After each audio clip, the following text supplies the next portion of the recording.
Hola a todos, ¿cómo están? Yo soy Emilia Osa Sanz y en esta clase vamos a hablar sobre las imágenes en el trauma cráneoencefálico. Los objetivos para esta clase son que conozcamos las distintas modalidades diagnósticas que usamos para el estudio del trauma encefalocraniano, cuáles son las principales indicaciones de cada método y que podamos reconocer los indicadores de mal pronóstico en el contexto del trauma. En cuanto a la epidemiología, una breve reseña, recordar que es el principal problema de salud y socioeconómico mundial, es muy común en la población joven y más frecuente en el sexo masculino y la mayoría está en relación con accidentes vehiculares.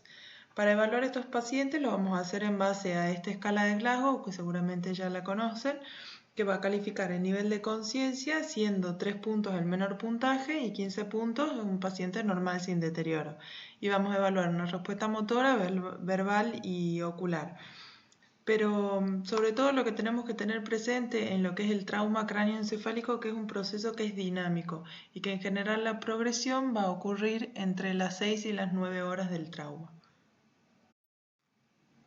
Las lesiones del trauma cráneoencefálico las dividimos en primarias y en secundarias. Las lesiones primarias son aquellas que son el resultado directo del impacto del trauma, o sea que son lesiones que no son prevenibles, que pueden ser focales o difusas dependiendo del mecanismo y de la intensidad del trauma, como por ejemplo la fractura, el hematoma extradural, el hematoma subdural, la hemorragia subaracnoidea o intraventricular, la contusión hemorrágica y las lesiones axonales difusas.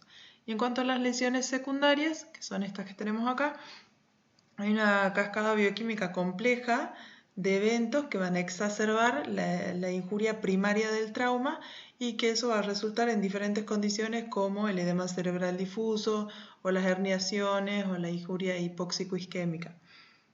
Van a ser lesiones que eventualmente con tratamiento oportuno pueden ser prevenibles. En cuanto a los estudios de imágenes, tenemos tanto la tomografía y la resonancia.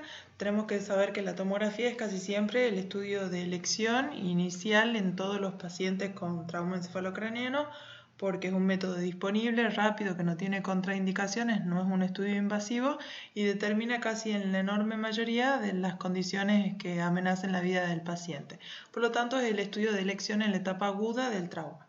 A diferencia de la resonancia, que es raro que lo pidamos en la fase aguda por la logística y el tiempo de adquisición que implica, pero sí tenemos que saber que tiene más sensibilidad en la detección de algunas lesiones, como en las lesiones axonales difusas, ya sean hemorrágicas o no, y va a ser muy importante en las fases subagudas y crónicas porque es un mejor predictor del outcome neurocognitivo del paciente.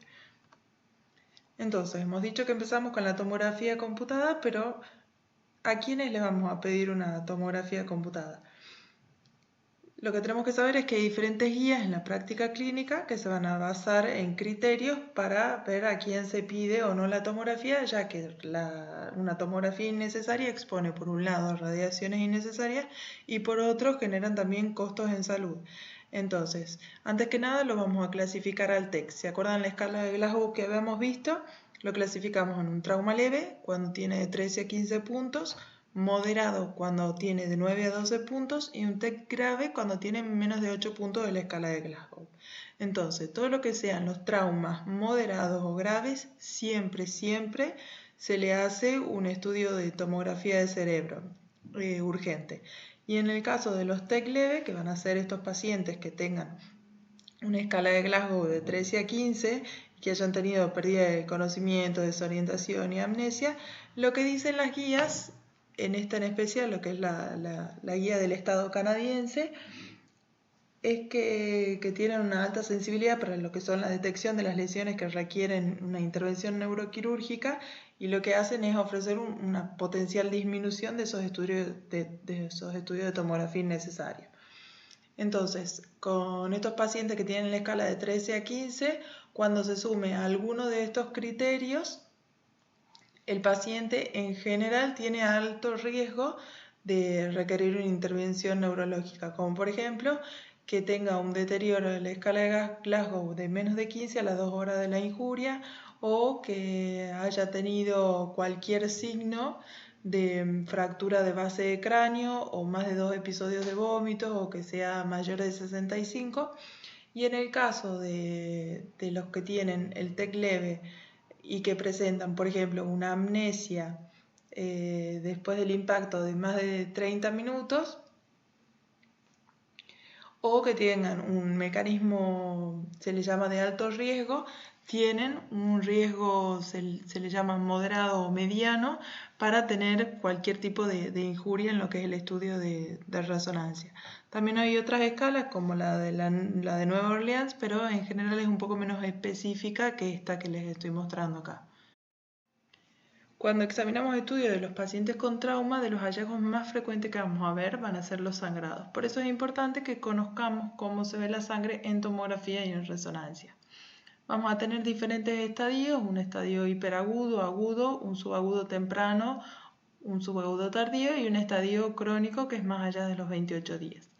En tomografía en general va a ser mucho más sencillo porque tenemos en los estadios hiperagudos agudos una hiperdensidad espontánea que se va a ir haciendo más isodensa en los estadios subagudos tempranos para hacerse hipodensa en las fases crónicas hasta incluso ya no visualizarse. En el estudio de resonancia por ahí es un poco más complejo, pero tiene algunas características. En lo que es el estadio hiperagudo, en la secuencia T1 es isointensa y en la secuencia T2 es ligeramente hiperintensa.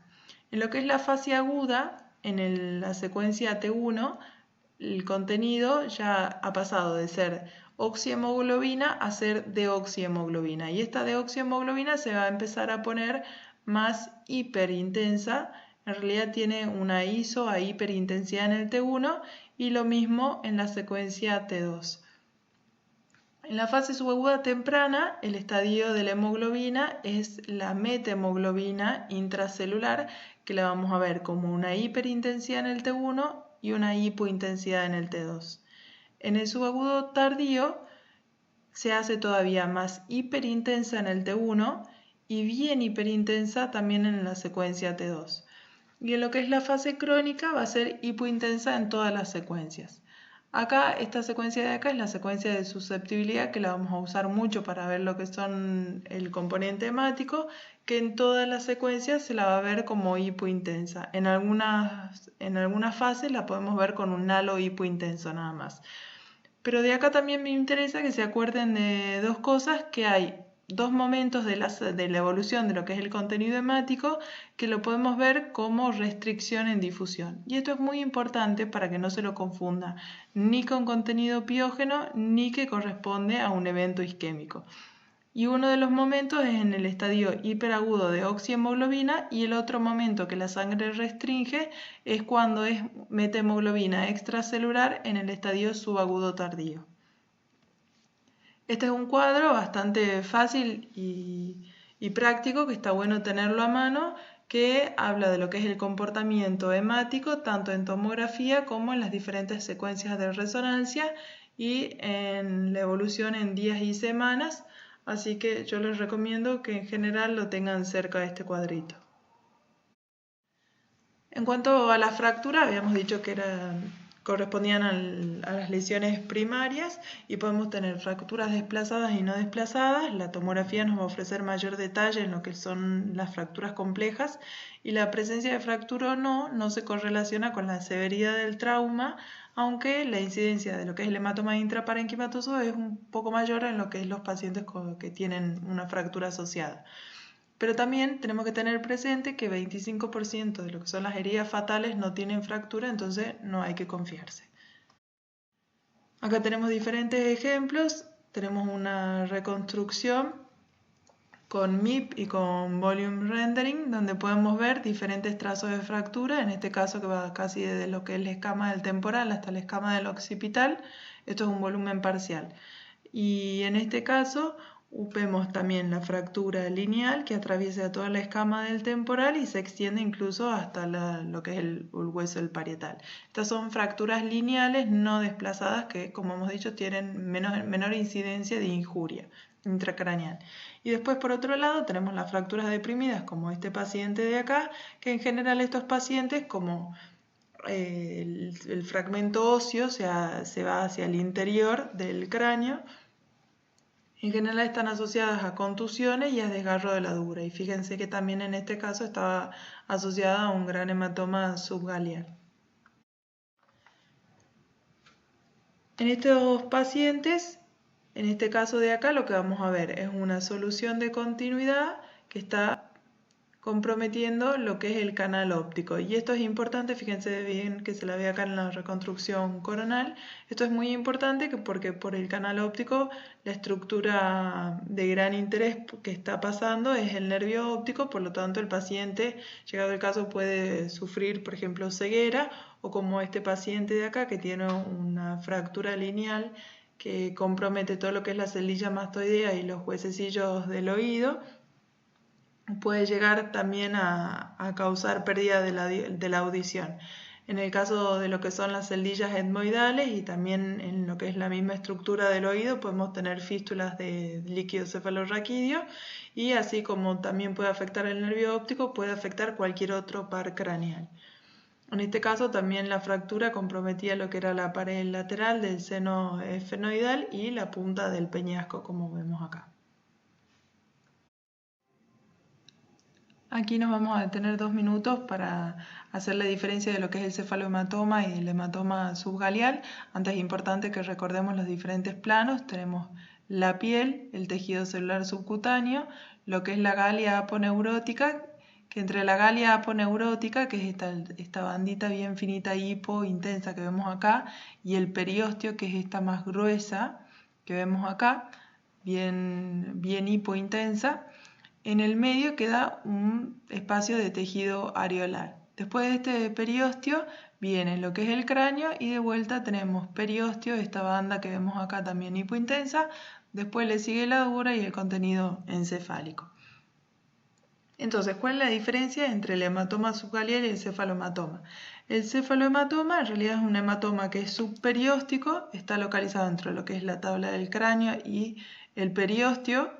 O sea, en esta localización estaría entre estas dos capas, entre la que es más hipointensa y la que le sigue, corresponde al cráneo, y en general están relacionadas a injuria al nacimiento y tienen mayor incidencia cuando se asocia con ventosa y con forceps.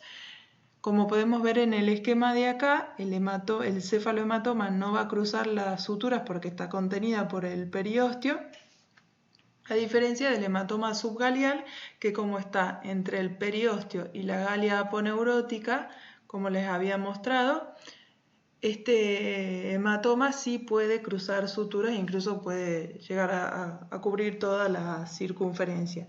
Y acá lo que pasa es que hay venas emisarias que van a drenar lo que es las venas del cuero cabelludo en los senos durales, y que es lo que se rompe ante el traumatismo encefalocraniano.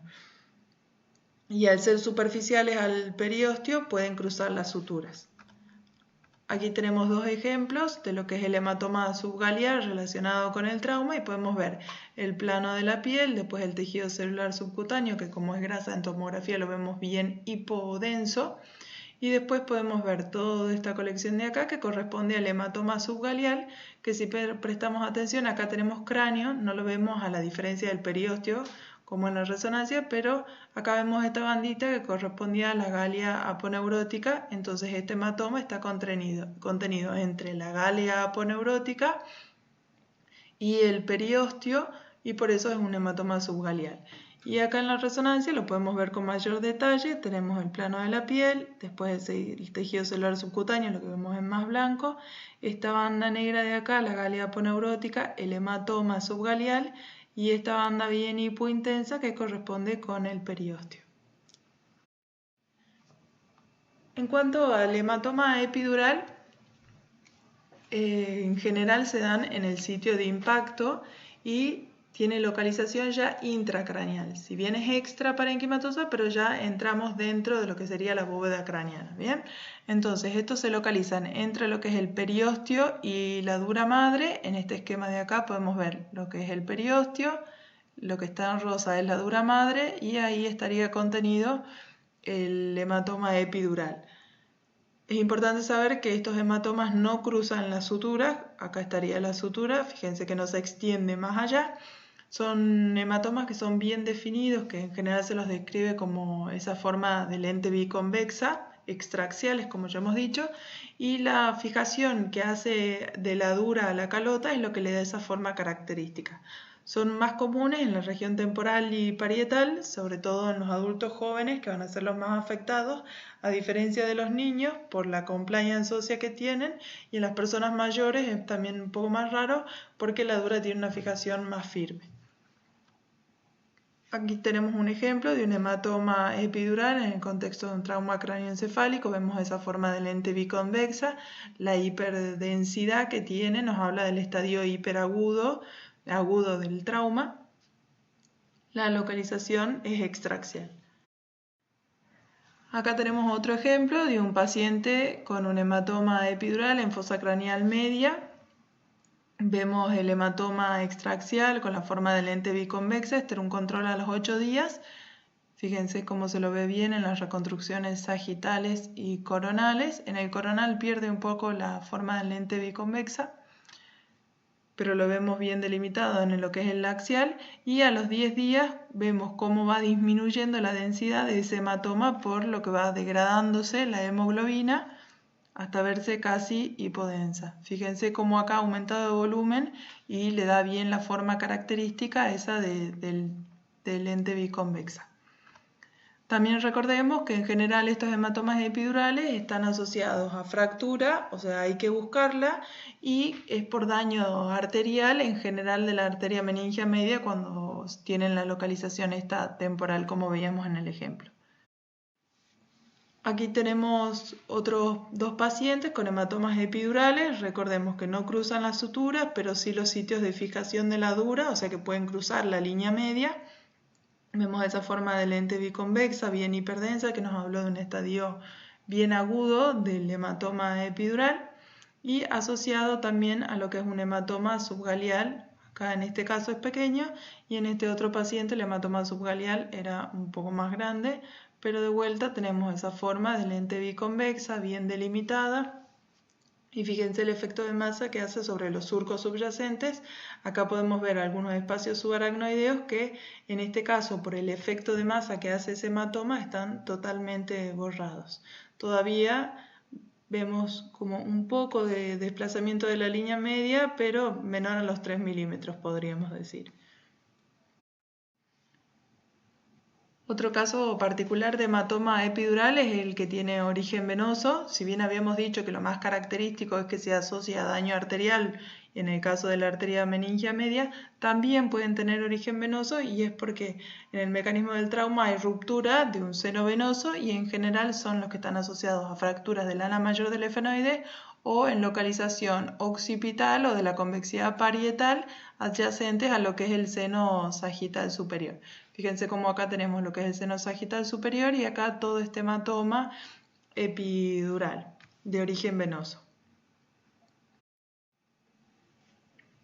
En cuanto a los hematomas subdurales, van a estar localizados entre lo que son la dura madre y la aracnoides, también son hematomas de localización extraaxial.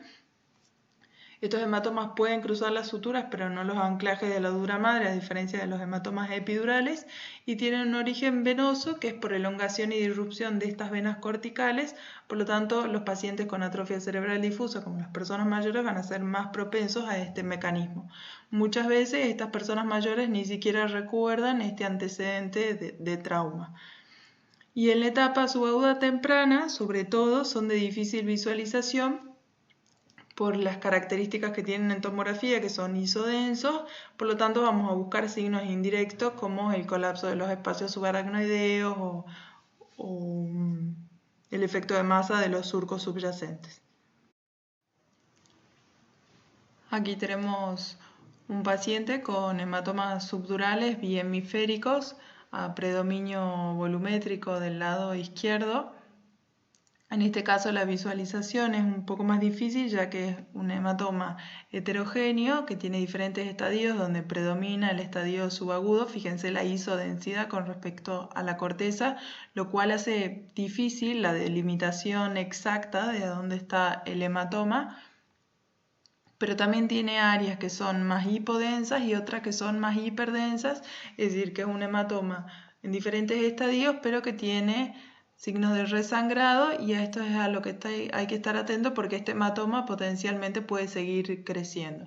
Y del otro lado, que tiene menor volumen, pero pasa lo mismo, es un hematoma subdural heterogéneo con diferentes estadios hemáticos, pero como vemos en cortes más superiores tiene áreas de resangrado. En este caso, este hematoma subdural del lado izquierdo le producía una desviación de la línea media hacia el lado contralateral. Trazamos una línea que pasa por la cisura interhemisférica y nos fijamos desde el tercer ventrículo a la cisura interhemisférica cuánto es la desviación. Esto hay que detallarlo y informarlo porque es un dato que le interesa al neurocirujano. Y también podemos ver cómo el giro del cíngulo del lado izquierdo estaba pasando a través de la cisura interhemisférica hacia el lado contralateral, por lo tanto estaba teniendo también asociado una herniación subfalciana.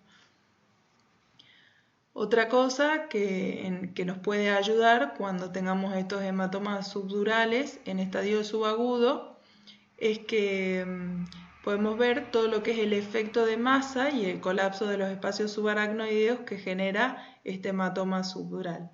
Fíjense, todo esto de acá sería el límite del hematoma subdural, y acá tenemos todos lo que son los giros corticales colapsados por el efecto de masa del hematoma.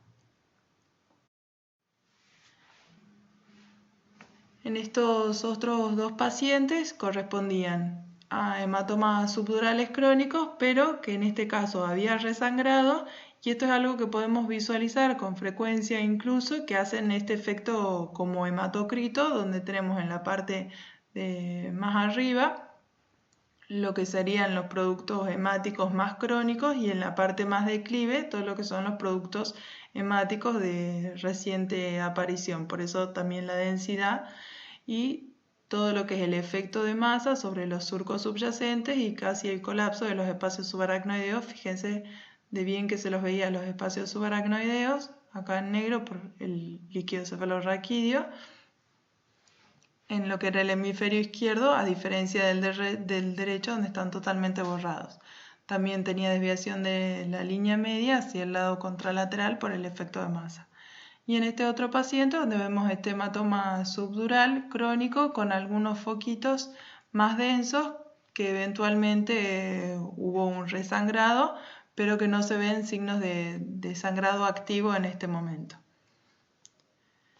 También hay que tener en cuenta que en los pacientes anémicos la hiperdensidad del hematoma en estadio hiperagudo y agudo puede no ser tan característica como en pacientes con laboratorio normal. Y también en lo que es la fase crónica del hematoma subdural, por la marcada hipodensidad que tiene, es muy difícil la diferenciación con el higroma subdural, cuando claramente no tenemos estos signos de resangrado que nos ayuden. Y del higroma subdural, dos palabras, que es la acumulación del líquido en el espacio subdural, como podemos ver acá.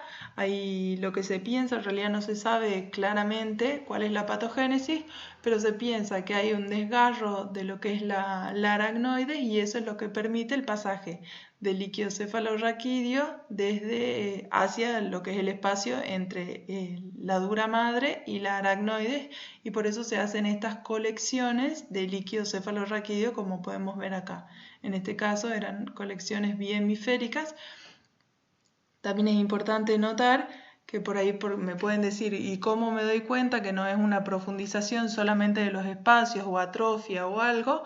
Y la diferencia es, en este caso, donde vemos los espacios subaracnoideos perfectamente normales, y en estos casos están todos esos espacios subaracnoideos borrados, e incluso hay como cierto efecto de masa sobre lo que son los surcos subyacentes, y esa es una de las formas de diferenciarlos. Como hemos ido viendo, estos hematomas subdurales tienen una localización en general en la convexidad frontoparietal. Acá podemos ver otro ejemplo de un hematoma subdural en estadio subagudo temprano, y nos damos cuenta por la densidad que tiene la sangre, que es isodensa respecto a la corteza, En este caso, el gran volumen que tiene, que hace efecto de masa sobre los surcos subyacentes, el colapso de estos espacios subaracnoideos, que lo vemos tan claro del lado contralateral, nos hace darnos cuenta la presencia de este hematoma subdural. Pero cuando estos hematomas subdurales tienen menor tamaño y están en este estadio de la sangre donde es isodensa, encontrarlos realmente a veces es un desafío. Si hubiéramos dicho entonces que las localizaciones más frecuentes son estas, tenemos que estar atentos a otro tipo de localizaciones que también pueden aparecer de estos hematomas subdurales y que son adyacentes al tentorio, como podemos ver en este ejemplo de acá, donde vemos ese hematoma en forma de semiluna, esa colección extraaxial en estadio agudo o hiperagudo por la densidad que tiene la sangre.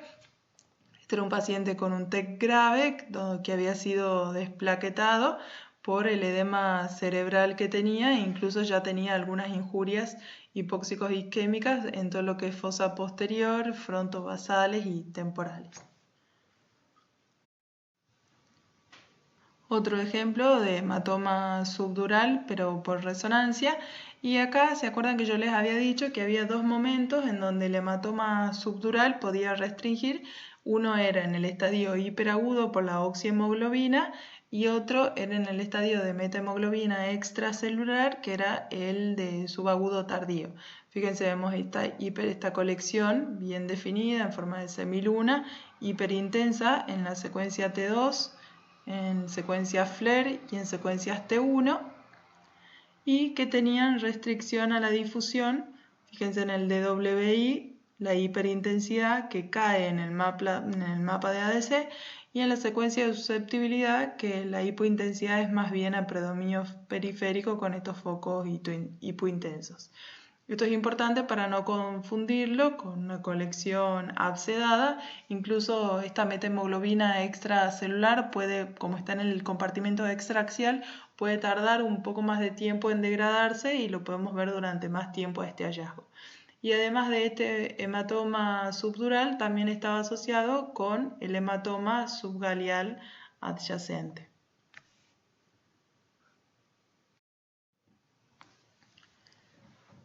Hay veces incluso que estos hematomas subdurales en el estadio crónico pueden llegar a calcificarse, como podemos ver en este ejemplo de tomografía, donde vemos estas calcificaciones extraaxiales. Fíjense que tampoco no depende de la calota, por lo tanto no es una hiperostosis.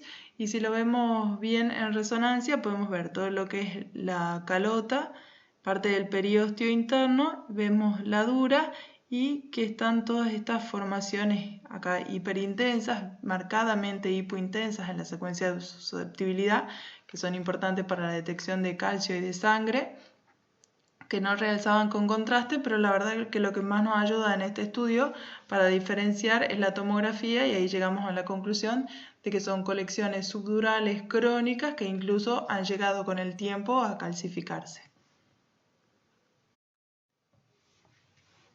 Un breve recordatorio entonces de lo que son la diferencia de los hematomas subdurales y epidurales. El hematoma subdural va a tener un aumento de volumen lento, pero justamente por esto pueden llegar a adquirir un gran volumen, y es por disrupción de las venas de baja presión. Tiene la forma de semiluna, puede cruzar suturas pero no cruza la línea media, a diferencia del hematoma epidural, que está asociado a fractura y a daño arterial.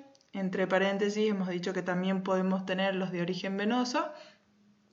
Tiene forma de lente biconvexa, no cruza las suturas, pero sí puede cruzar la línea media.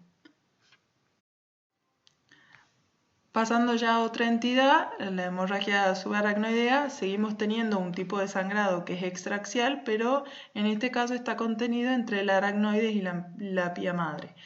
Y se produce por laceración de los vasos subaracnoideos pequeños o porque hay una extensión directa del contenido hemático, ya sea por una contusión hemorrágica o por algún hematoma intraparenquimatoso que vuelca hacia el espacio subaracnoideo.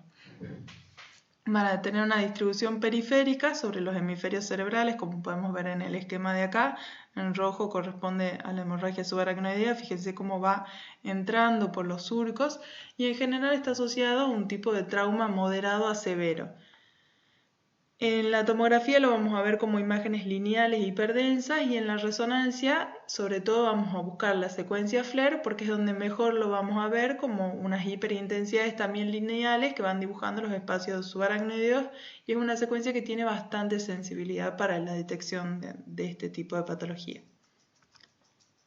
Acá podemos ver un estudio de resonancia, una secuencia FLAIR, donde vemos toda la hiperintensidad de los surcos y cómo va ingresando al espacio subaracnoideo en un paciente con una hemorragia subaracnoidea. Acá tenemos ejemplo de tomografía hacia la derecha, donde vemos esas áreas lineales espontáneamente densas en todo lo que es la región frontal. Fíjense, acá estaría el surco central. Esto es el surco presentral, esto es lo que es el surco frontal superior y en lo que es la región paramedial frontal. Entonces tenemos una hemorragia subaracnoidea frontal derecha. Y en este caso, acá tenemos lo que es el giro presentral y la hemorragia subaracnoidea que está contenida en el surco central.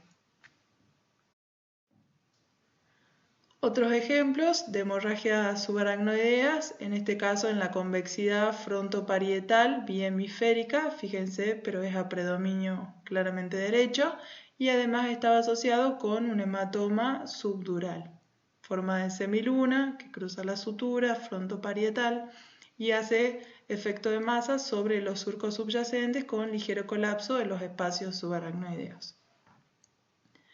Y en este caso, la sangre, el contenido hemático espontáneamente denso, está contenido en la cisterna prepontina lateral derecha.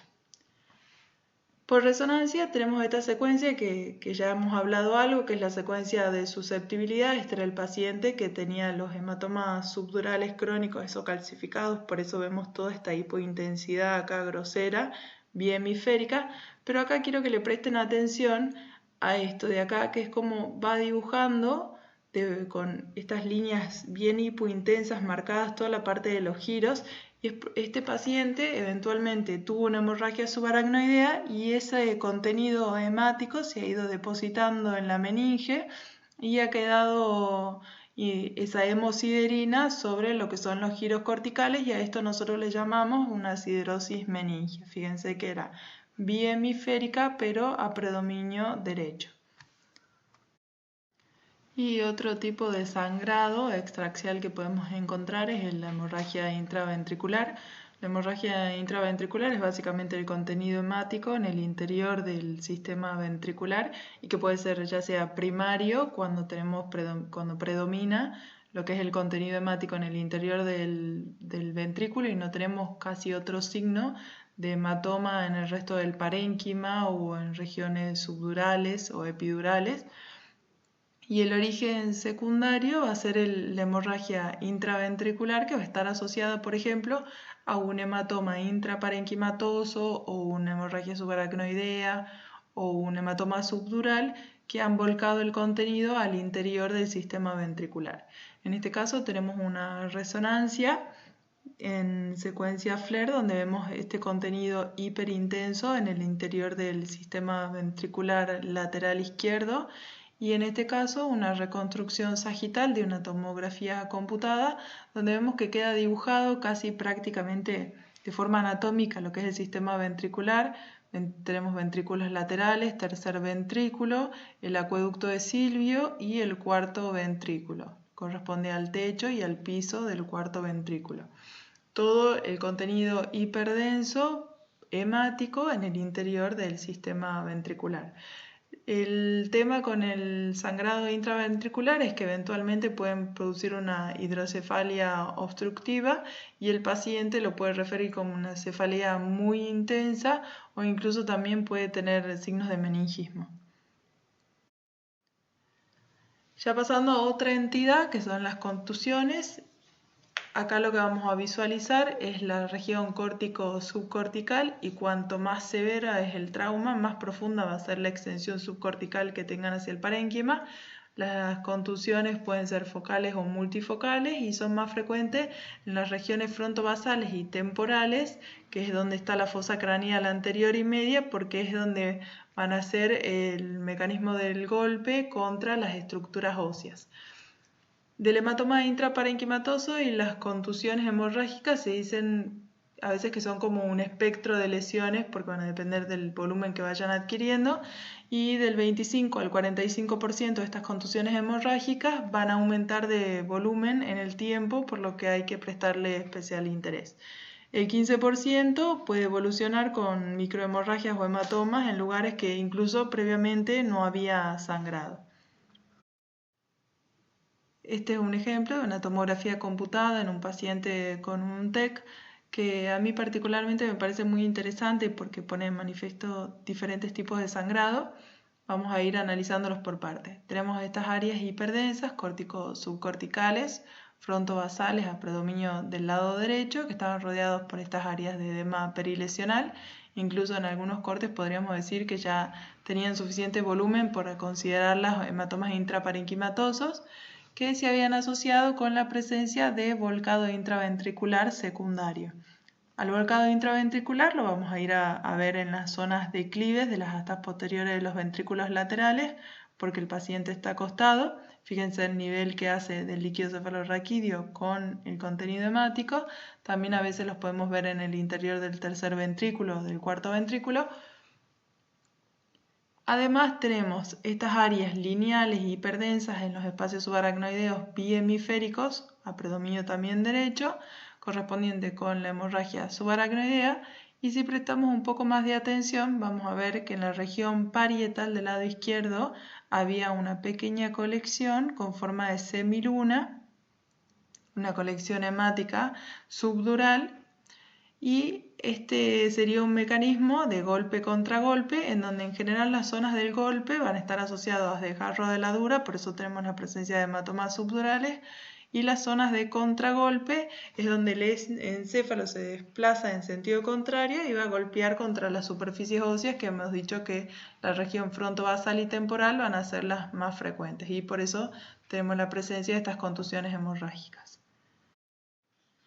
En este otro paciente también podemos ver contusiones hemorrágicas, córtico-subcorticales. En este caso también tenía compromiso del temporal, región temporal lateral del lado derecho, y frontovasal derecha con edema perilesional. En esta reconstrucción sagital queda mejor evidenciado lo que es el componente de la contusión hemorrágica con el edema perilesional. Y acá tenemos que tener presente que este edema resultante de la injuria, que sería la injuria primaria, la contusión hemorrágica, puede ir aumentando en las primeras 72 horas y recién va a empezar a disminuir después de la primera semana del trauma. Aquí tenemos un estudio de resonancia. En la fila superior tenemos la secuencia FLAIR y en la fila de abajo la secuencia de susceptibilidad. Este paciente ya era un estadio crónico de un trauma cráneoencefálico, donde lo que podemos ver son todas estas áreas secuelares por sus contusiones hemorrágicas. Tenemos todas estas áreas como cavitadas, se las ve negra acá porque se llena de líquido cefalorraquídeo, esta cavidad secuelar que se hace, y se rodea de todo lo que sería gliosis, que vemos estas áreas blancas hiperintensas acá en el FLAIR, adyacentes a todas estas contusiones hemorrágicas temporales laterales, polares temporales y frontovasales que había tenido. Y en la secuencia de susceptibilidad lo que vamos a ver es todos esos restos hemáticos, que ya como es un estadio crónico es hemosiderina, que lo vamos a ir a buscar en el sitio de las contusiones hemorrágicas estas que podemos ver. Acá ven todo esto, como estos puntos negros en la región temporal lateral y de los polos temporales, y lo mismo del lado izquierdo. Este paciente además tenía asociado un hematoma subdural, que en este caso es bien laminar y lo podemos ver en el FLAIR, acá en la región parietal y un poco temporal de lo que era el lado derecho.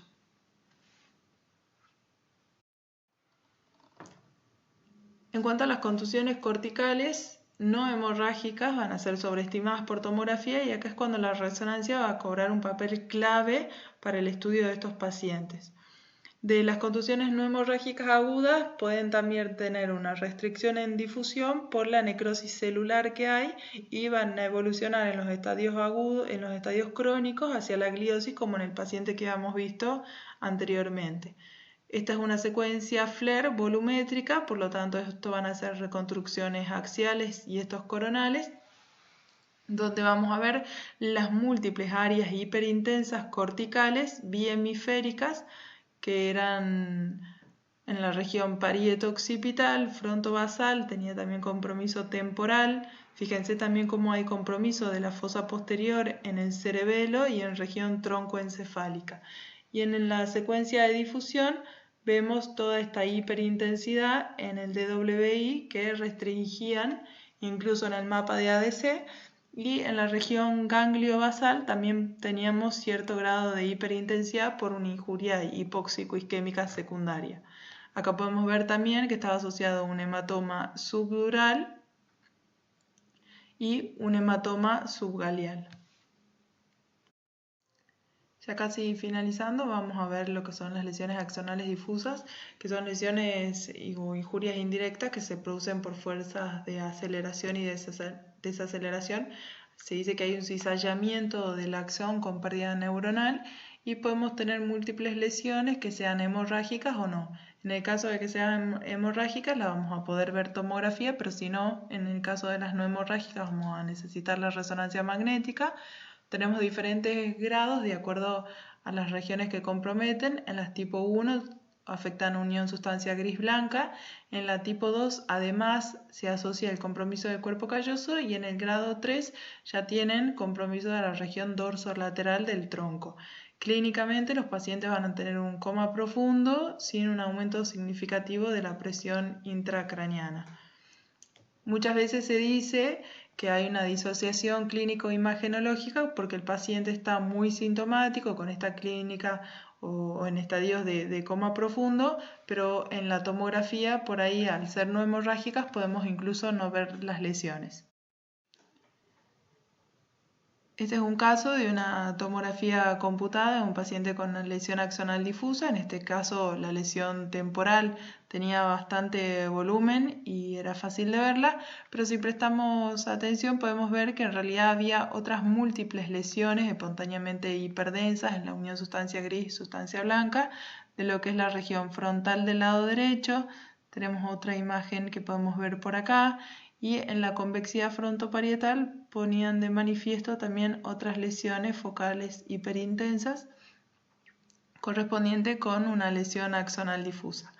Esta es una reconstrucción coronal donde podemos ver la lesión temporal izquierda y las otras frontales, como por ejemplo esta que vemos acá.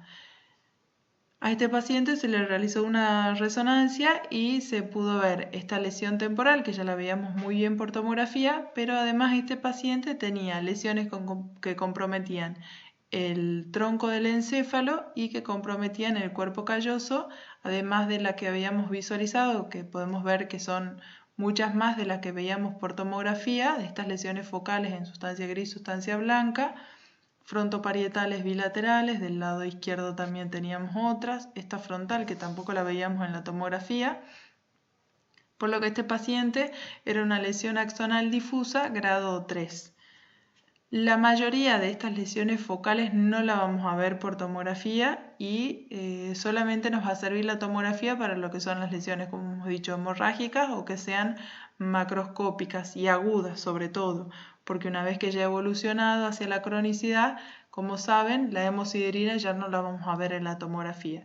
Entonces, para los pacientes que estén en coma y que tengan una tomografía normal entre comillas, está indicada la resonancia.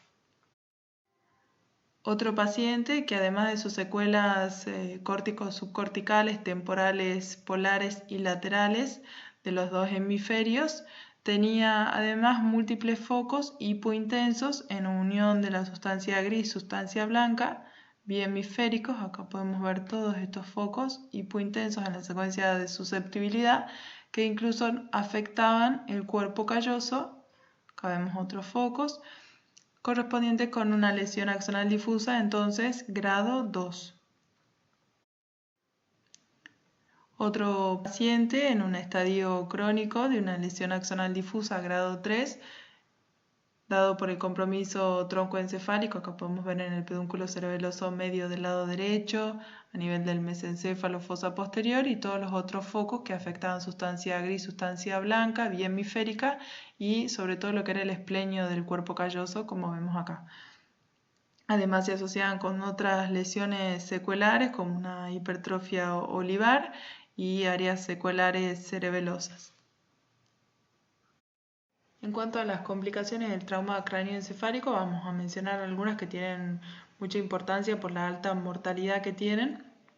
Una es la hemorragia de Duret, que es una hemorragia en el bulbo o en la protuberancia en pacientes que han desarrollado rápidamente herniaciones cerebrales, en especial cuando estas herniaciones son centrales y son un signo de mal pronóstico y pueden ir desde imágenes pequeñas, focales, hiperdensas, como podemos ver en el ejemplo, o incluso llegar hasta grandes hemorragias.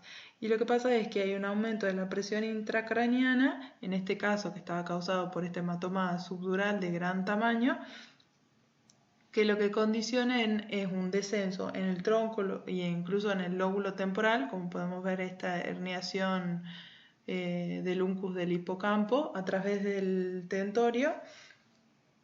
Y lo que se cree es que hay un efecto directo sobre las arterias perforantes de la arteria basilar y las venas de drenaje, que es lo que resultan en el daño arterial y venoso, condicionando estas hemorragias características de la protuberancia y el bulbo. Y otra de las complicaciones bastante frecuentes y que tenemos que prestar atención son a las herniaciones que están causadas por un desplazamiento mecánico del parénquima o de un compartimiento a otro. Tenemos herniaciones subfalcianas cuando el giro de cíngulo atraviesa el falx al lado contralateral. Tenemos las herniaciones del parénquima, en este caso a través de la craniectomía. Acá podemos ver el ejemplo de la hernia subfalciana. Y tenemos la herniación amigdalar, también por aumento de la presión intracraneana, las amígdalas descienden por debajo del foramen magno, o incluso las temporales, como las que habíamos visto en el ejemplo anterior, donde el uncus del hipocampo desciende a través del tentorio. Y otra de las complicaciones que pueden surgir en torno a las contusiones son que pueden evolucionar a isquemias por liberación de aminoácidos excitotóxicos, y la isquemia a su vez exacerba el edema citotóxico vasogénico y hace que aumente la PIC, también pudiendo condicionar herniaciones, la hemorragia de Duret y este tipo de complicaciones que habíamos visto. Este era un paciente que estaba desplaquetado, tenía hecho una craniectomía secundaria al edema cerebral difuso que tenía, secundaria a su trauma cráneoencefálico, y como complicación había desarrollado una isquemia en el territorio de la arteria cerebral media, como podemos ver acá, y también había tenido una injuria hipóxico-isquémica, tenía compromiso de fosa posterior y todo lo que son estructuras troncoencefálicas. Este paciente es el mismo que el caso anterior, pero una evolución ya a los 4 a 6 meses, donde lo que vemos es una encefalomalacia multiquística, porque todo lo que era el proceso isquémico de la arteria cerebral media ha evolucionado hacia la cronicidad y se han formado estas cavidades con la gliosis del parénquima subyacente. Y queda mucho más evidente lo que eran las secuelas en fosa posterior y en el tronco, que también habíamos visto que había habido una injuria hipóxico-isquémica, lo mismo que en la región frontal basal. Otra de las complicaciones es que cuando estos pacientes se asocian a fracturas y las fracturas están adyacentes a los senos venosos, también pueden condicionar trombosis de los senos venosos, como vemos acá. Acá vemos el seno venoso transverso con contraste, y en este caso el seno venoso transverso tiene una ausencia del realce central con un realce periférico por la trombosis secundaria a la fractura, como podemos ver en esta tomografía con ventana ósea. Y acá tenemos dos pacientes distintos de tomografía computada en reconstrucciones axiales, que serían como el proceso final de estas complicaciones. En este paciente de acá tenemos lo que llamamos el signo del cerebelo blanco, donde hay una relativa hiperdensidad del cerebelo, Decimos relativa porque el problema en realidad está en lo que es el compartimento supratentorial. Si prestamos atención, no diferenciamos sustancia gris de sustancia blanca. El sistema ventricular está casi completamente borrado, no vemos espacios subaracnoideos, tenemos un colapso de los surcos. Y esto es un signo de muerte encefálica. Por supuesto que esto hay que confirmarlo con datos eléctricos y físicos, pero también tener en cuenta que hoy en día para lo que es el protocolo de Linkukai, la angiotomografía de vasos intra y extracraneanos juega un rol muy importante. Y en este otro paciente con edema cerebral difuso, lo mismo, vemos escasa diferenciación, sustancia gris, sustancia blanca, el sistema ventricular casi no lo podemos delimitar y algo muy importante que tenemos un borramiento de las cisternas peritroncales. Y bueno, como conclusiones en lo que es el estudio del paciente con un trauma cráneoencefálico, no nos olvidemos de evaluar con especial atención lo que es la unión sustancia gris, sustancia blanca. Hay que ver todo el parénquima, fijarnos en la línea media, comunicar cuál es el desplazamiento de la línea media que hay, cómo están esos espacios subaracnoideos, si es que tienen contenido hemático o si es que están borrados. Los ventrículos, cómo están, si están grandes, si hay una hidrocefalia secundaria, si están colapsados, si es que tienen contenido hemático en el interior. También es importante ver la relación con los vasos, la sangre, ver sobre todo los diferentes planos. Hay que reconstruir en planos sagitales y coronales para no pasarnos por alto o pequeños sangrados extraaxiales que pueden ser de difícil visualización.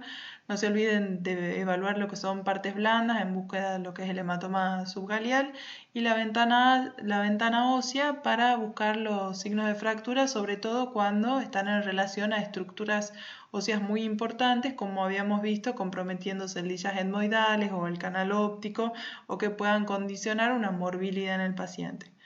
Sobre todo evaluar lo que son los signos de mal pronóstico, estar muy atentos a esto y no olvidarnos que esto es algo bastante frecuente que nos pasa del tentorio, del globo ocular, del espacio retrofaringeo y del foramen magno, que son estructuras ciegas que muchas veces pasan por alto. Eso es todo y muchas gracias por su atención.